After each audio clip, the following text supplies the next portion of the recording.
Lightning Conference and being there while we start gory technical details about routing and pathfinding. So I hope I'll be able to keep you awake for the next 20 minutes. I'm working for Async on the Lightning Network. If you don't know Async, we are contributors to the specification. We run the biggest node on the network, and we are also developing one of the leading mobile wallets, Eclair Mobile. And we also just teased the prototype of our next wallet, Phoenix, on Twitter. If you haven't seen that yet, check out our Twitter account. So what I'm gonna be talking about for the next 20 minutes is how we plan on improving the mobile apps experience with trampoline routing. I can't talk as fast as Laolu, and we only have 20 minutes, so I'll stay at a high-level overview. And if you have questions or want more details, there are links at the end to the full specification, mail threads, and you can talk to me anytime. So first of all, what is the Lightning Network? I'm hoping that you already know that, so that's going to be very quick. The Lightning Network is just a Layer 2 solution, a payment channel network meant to help scale Bitcoin payments. You just create 2FT multisig on the Bitcoin blockchain, and then you're able to update balances of your channel completely off-chain by just sending peer-to-peer messages between people in the channel. And the only important point in that slide is that there's network in the title. And that's really important because if you had to open a channel to everyone you want to pay, that would be quite limiting. But what we can do is just route through other people's channel in exchange for fees. And this way you can get anyone you can find a route to in the network graph. So payment routing today in Lightning offers quite a lot of interesting features, and I want to highlight them briefly. First of all, right now we are using source routing. This is nice. This means that the sender decides on the whole route the payment will take. This gives a lot of flexibility to the sender because by having full control on the route that we take, the sender is able to optimize for fees if he wants to pay the least fees by just running a pathfinding algorithm to minimize for fees, or he can choose to optimize for privacy by using longer routes and paying more fees. Overall, it gives a lot of flexibility to the sender. Another interesting and important properties of payments in the Lightning Network is that they are trustless. They use HTLC for that, and Udi did a great job yesterday at not explaining how HTLCs work, and I'll do exactly the same. I don't have a fancy meme, but if you want to know how HTLCs work, it's going to be for another talk. But it allows us to route in a trustless way with multi-hop payments. And a very important property of payments in the Lightning Network is that they are private. We're using onion encryption for that, based on a crypto scheme named Sphinx that was released in, I think, 2009. And this allows people us to make sure that people that are intermediaries in our payment route don't know where they are in the payment route. They don't know if they're the first one, the second one, the third one, and they don't know who the sender nor the recipient is. So it gives you a bit of anonymity when you're writing your payments. You're not telling the whole network who you are paying and how much you are paying. And that's something we definitely want to keep. But all of those come at a cost for the payer. You need to sync a big network graph. That means it costs bandwidth. And you need to then store that, which costs storage on your small mobile device. Then you need to run a pathfinding algorithm to find routes to pay whoever you want to pay, and that costs a lot of CPU, which drains your battery. And it's also horrible for the UX experience because you just launch the app, it has to sync all the network updates that it missed to be able to find that payment route. So it's going to be really bad. And we want to improve that. So that brings me to the cool slide, the one with a potential impossibility result, the Lightning Payment Triangle of Success. Basically, I think that in peer-to-peer decentralized routing networks, we can only achieve two of the three properties of this triangle: privacy, route cost optimum, which means that you optimize your fee and pay the least fee that you can pay for that payment, and performance. Right now, we are on the left edge here, where we have good privacy and good route cost optimum. That means we can route payment privately by paying just a small amount of fees, but at the cost of performance. Do note that we are not exactly at the center on this, of this edge, and we can decide to be basically anywhere on this edge right now, because you can choose to optimize for fees by using smaller routes, or you can choose to use longer routes and pay more fees for more anonymity. Of course, we don't want to be on the edge of the bottom ever, because we don't want to sacrifice privacy for, well, reasons. So what I'd like to focus on is the edge on the right side, the one where we give away some of the route cost optimum properties for better performance. We keep privacy, but we're ready to pay a bit more fees to have a better experience, especially for mobile devices. So first of all, let me explain what led us to this need. As I said before, we currently operate both the biggest node on the network on the server side and one of the leading mobile wallets. So that allowed us to get a good real view of what works and what doesn't work for Lightning today. Our server node has been running for more than a year without any issues. So on the server side, everything works fine. But we've started to see the mobile apps experience degrade a bit because of the network growth and because of more updates to sync and a bigger graph to run pathfinding on. So we wanted to address that and do something about it. So when you are running a mobile node on your phone, of course, you're offline most of the time. So that means you're missing a lot of information.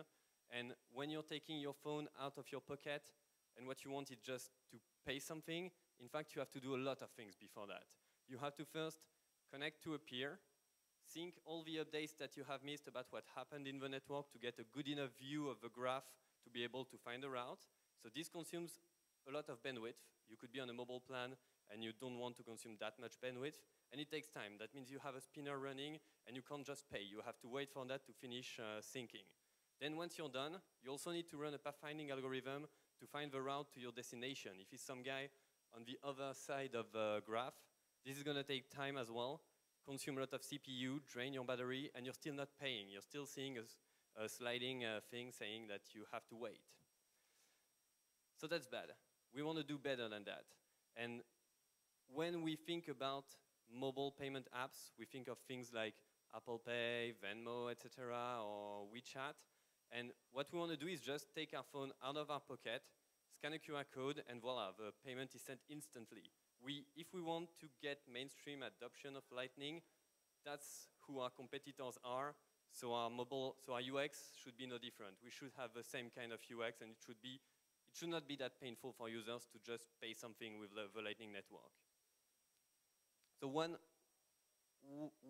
the easy way to just improve performance is to just stop syncing the whole graph.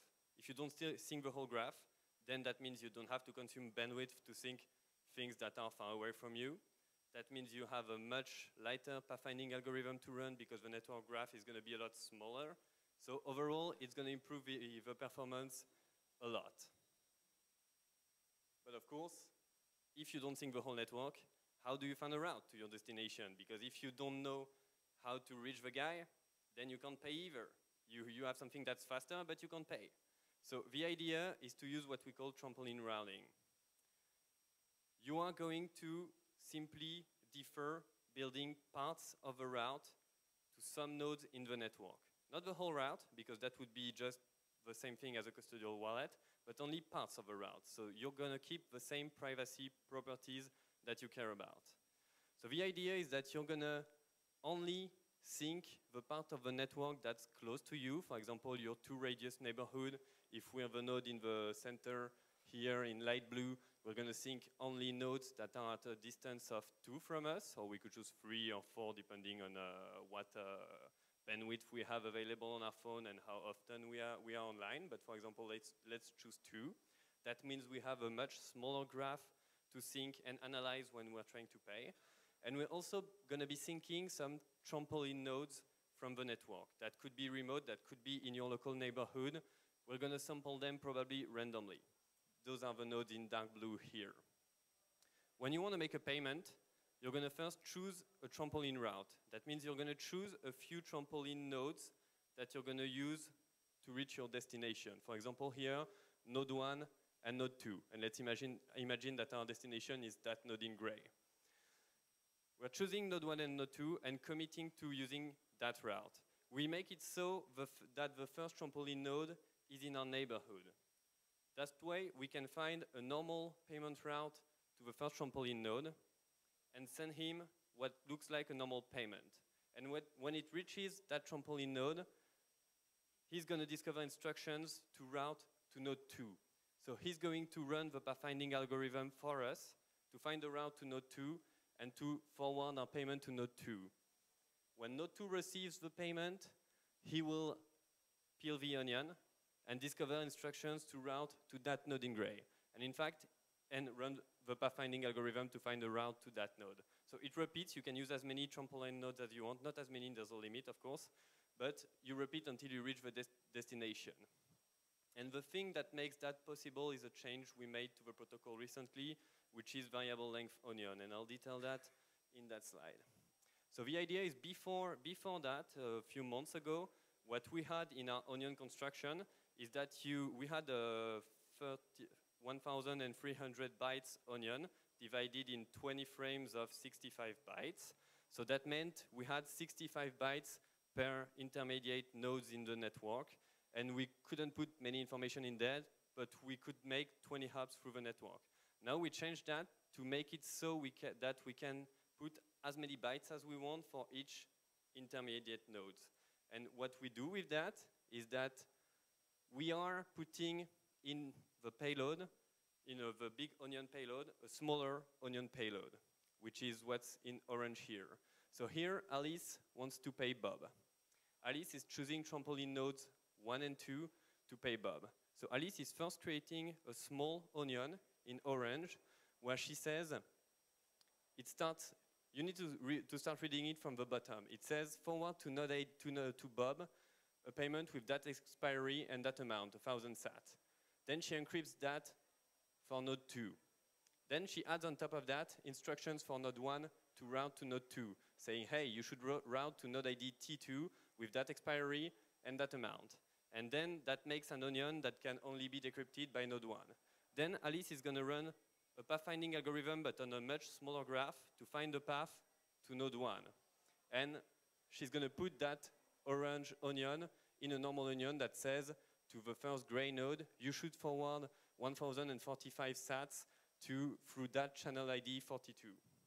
So what's interesting here is that the first node in gray is just receiving a normal onion. He doesn't know that trampoline is used.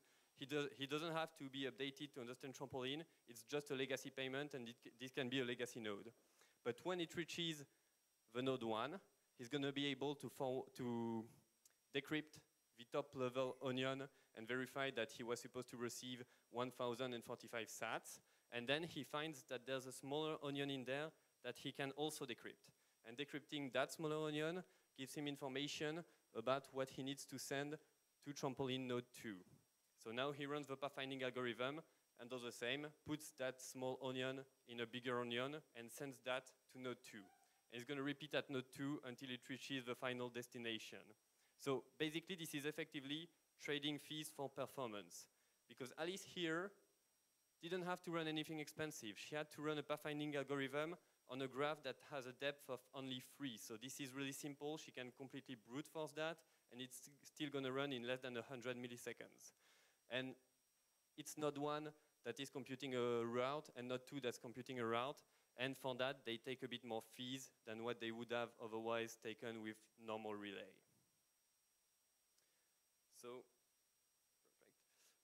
perfect. There are a lot of features that kind of come for free once we have trampoline, and that I think are interesting. For example, AMP. Right now, when we're doing AMP in the network with normal payments, the sender decides on how to split the payments, and every intermediate node just blindly forwards those shares. So that means that the sender has to do an even harder job of finding routes, but also finding a correct way to split a payment into the network. So if you're a mobile node, that means that you will have to make something that's even more expensive than what we have to do today to be able to send an AMP payment. But with trampoline, we can do something that's much smarter than that, because we can aggregate multi-part payments at each of the trampoline nodes and then decide how to resplit to reach the next destination. For example, if Alice on the left wants to send 0.5, I ignored the fees on this slide just because it's easier. If Alice wants to send 0.5 Bitcoin to a destination and she only has smaller channels, she's going to just decide that she's going to use Bob and another guy as trampoline node, and she's only going to care about how to send those 0.5 Bitcoin to the first trampoline node. And since she has a much smaller graph of only depth 3, she can very easily find an optimal split to reach that guy. So she's splitting it into 3 shares here, for example. That trampoline node is just going to wait to receive all the shares, and once he has everything and has the destination, he knows that he has a better way to reach that guy because he has a quite big channel, so he can split in only 2 paths instead of 3, because splitting in more paths also costs more fees. So if you're able to send the payment via only 1 path, it's always better. So he's able to relay to the second node with only 2 splits, and the second node has a big channel to the destination, so he doesn't have to split at all. This is a lot more efficient because each node has more information about others, about his local surrounding, because he knows the balances of his own channels, whereas Alice would not know the balances of Bob's channel, so would not know that it's possible to use this channel or this channel because the balance allows it. So Trampoline allows for a much better IMP than the normal IMP that we have today, and it's really easy to build on top of Trampoline and the existing code. There are also other features that we can do more easily with Trampoline, like rendezvous routing, but I haven't detailed that yet, but I'll send a mail to the mailing list soon about that. So what's interesting about that change is that at first it looks like a very big and scary change. We're basically moving from source rounding to kind of packet switching, so it looks really complex and really hard to add to the code base, but in fact it's not. Because we're reusing the onion construction, but just with smaller onions, it's really, in fact, an incremental change that we add on top of the existing payment infrastructure. It's quite easy to develop and to add to our code base, and it doesn't change anything to the way we route HTLCs. HTLCs just work independently of how we do the routing underneath, and that's important. So if you've seen the Phoenix demo, that's what allows Phoenix to send payments instantly and not have a waiting bar when you launch the app. We have currently a prototype of that deployed, and we're working on finishing and making it production ready, and we're going to deploy that to our node. So you're going to be able to use that soonish. And an important point is that at some point, maybe the network will grow to be huge, and we cannot ask any rounding node to be able to compute a route to anyone else on the network, because the network is going to be too big. If that happens, I'm not saying that it will, but if that happens, we're going to have to somehow divide the network into zones. And when we do that, having a kind of packet switching like Trampoline makes it really easy to move to something like that. So I'm not saying that we're going to have to do it someday or maybe in the far future, but at least we're taking an incremental step towards that direction to be able to do it if we need it someday. So I think that's all I had. This is a high-level view, and of course, there are a lot of gory details that are not completely fleshed out yet, and we would love to have more feedback on the proposal. If you have ideas, there are parts of that we're not completely happy with, especially when dealing with legacy recipients that do not support Trampoline. So if you want to look at the proposal and add your ideas or contribution, we would welcome that. So there's currently a spec PR that we will update soon because some small things have changed. And I sent a mail to the mailing list a few months ago to detail the high-level view of how we think it's going to work. So have a look at that, and don't hesitate to put comments in there or to just come and reach me to ask any questions. And I think we have 2 minutes for questions.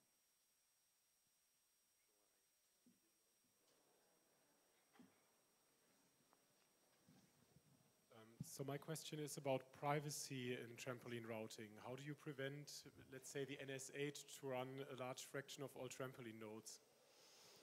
Because running a Trampoline node is not going to be that expensive. Right now, when you are running a routing node, your CPU is mostly idle, because the only thing you are doing is that you're just taking an incoming packet, decrypting an onion, and it already says what channel you need to route to. So if you're not a really nice routing channel, you don't even have to keep the network graph. You can just ignore that and just decrypt forward, and it doesn't use the CPU at all. What's good with Trampoline is that it incentivizes rounding nodes to keep the network graph and to also make sure that it's possible to reach any node in the network. So I think that since right now you're not using your CPU, this is lost capex, so you should use that. And if you can collect more fees by using your CPU to run pathfinding for people, it's even better. So I think that every serious rounding node that's running on a server machine, not a Raspberry Pi and not some crappy hardware, every real routing node has an incentive to run Trampoline because it's a good way to earn more fees while providing useful services for the whole network. So I'm expecting that there are enough people to counterbalance what VNSA would run. And even if VNSA runs most of the Trampoline nodes, it's the same as today. They would need to have all the Trampoline nodes in the route because since we're using onion encryption for the Trampoline onion as well, a Trampoline node here doesn't know where he is on the Trampoline route. It's a smaller route than the 20-hop route that we can have in the whole payment. I think it's 5 hops max, but still you don't know where you are in that. So, yes. Does the last Trampoline routing node know the senders? I'm sorry, Okay, so, so the receivers? yeah. So the question is, does the last Trampoline node discover who the recipient is? If the recipient supports Trampoline, just knows how to decrypt this packet, no. And the last sender just sees a normal onion packet and sees that he's supposed to forward it to that next guy. If the recipient does not support Trampoline, then yes, you're losing privacy. But it's kind of the same that what we have today. If the next to last node in the route is forwarding to an unannounced channel, for example, or someone who he knows is not rounding, he knows that this is the destination. So we have the same kind of trade-offs, a bit worse when the recipient is a legacy node, but if the recipient supports Trampoline, we have ways to make it as good as today. But that's an area where we'd like to have to see more ideas and more ways of analyzing that we're not losing any privacy. Yes. Oh. We have time for one more question. I don't know. You're closer. It seems like there's traffic analysis. If you're giving up custody of your route to a third party, like let's just say that every Sunday I go to church and I make a donation to my church. If I give that pathfinding to a third party, then they can basically route and go through somebody that will reveal that information. It depends because you still choose your Trampoline nodes. It's just that you're choosing less of the route. You're not choosing the full route, but you're choosing Trampoline nodes, and you can just rotate them randomly. And also, it's not replacing the existing routing algorithm. You still have the choice to use either of those. If you want to optimize for fees, but have a slower boot up time before payment, you can still do that. And it's when you want to optimize for performance that you would use Trampoline routing. But if you're doing something that you think may be subject to analysis, then you should use Eclair Mobile instead of Phoenix and just compute the whole path for yourself. So it's just about giving more choice because on that triangle, we currently only have the edge on the left, and we're just giving the opportunity to use the edge on the right. But we're not forcing people to do that. You still have the opportunity of doing both of those depending on what your need is. All right, so thank you everyone, and if you have other questions, don't hesitate